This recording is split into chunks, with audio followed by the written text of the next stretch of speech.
Hey, how's everybody doing out there? Hi. Is everybody doing all right? I'm the Creepy Kentuckian. I'm Uncle Bill. And we're here again with you for another fun-filled week. It's October. It's time to rock and roll and finger fuck some holler whores and drink some moonshine and smoke some wacky tobacco and chew some patchouli. Some what? Patchouli. Patchouli. Patchouli. It's like patchouli and chipotle mix. Yeah. That's a new thing. Although chipotle is delicious.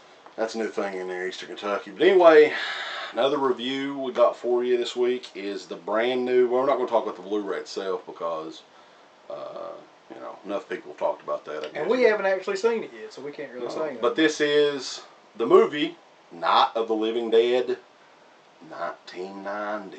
Uncle Bill.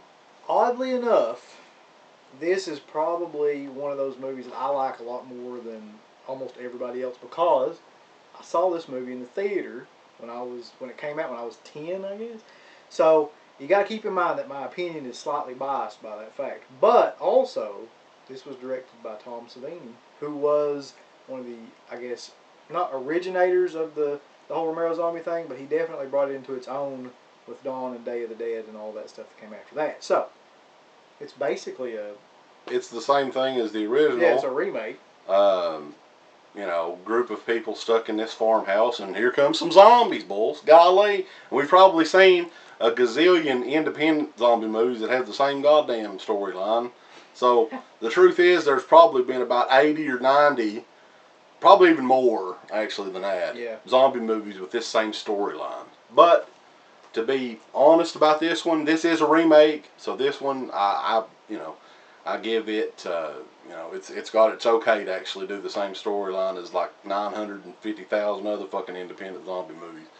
Yeah, a lot of controversy behind this film. I don't think that Savini was too happy with it. I don't think that many people were very happy with it. But a couple of notable differences about this movie than the original Night of the Living Dead, which was a Romero film, is, number one, the Barbara character in this film is actually coherent and lasts for the vast majority of the film, unlike the Barbara character in the original Night of the Living Dead, who's fucking basically catatonic throughout 90% of the film.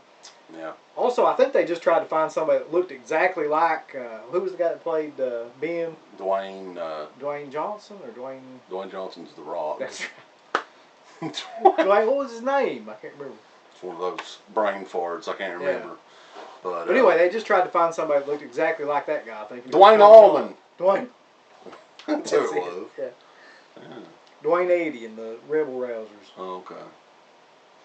Dwayne Johnson. I think it's something simple like that, though. It's like, I don't know. If you smell what Big Ben's cooking.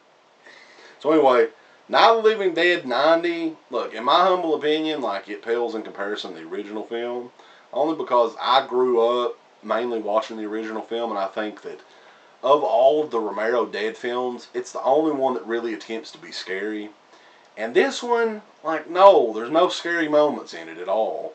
There's great gore sequences in it, but I think, like, this movie kind of fails because Tom Savini's not a very good filmmaker, basically. And I think that he would probably be the one that, he would admit that to you as well. I think the cast of the film doesn't really work, just my humble opinion. I know Uncle Bill would disagree with me. The only person I really liked in the cast was Tom Towles. I thought that he really did a good job, and he does a great job in every movie that he's in. Now, see, I will disagree with you on that. I thought that the cast was probably the best thing about the film. I mean, Tony Todd I thought did great. I thought Trish Tallman did great. I thought Tom Towles did great. There's a couple of them that don't fit, like William Butler never really fit in that or anything.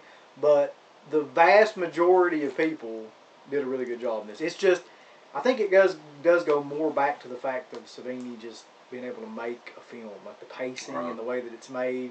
It has some really creepy shit in it, though, like the zombies, the way they're designed and everything. The zombies do look good. The makeup effects are, and I think after about 1990, it seemed like the mainstream movie scene was more into, hey, let's see what we can do with a fucking computer. So at this point was when kind of, prosthetic effects and stuff like that were at its peak. So for that, I'll give it an A+. For the movie itself, it's not one that I go back and rewatch a lot, which is the exact opposite of Night of the Living Dead. I've probably seen Night of the Living Dead more times than I would care to mention on here.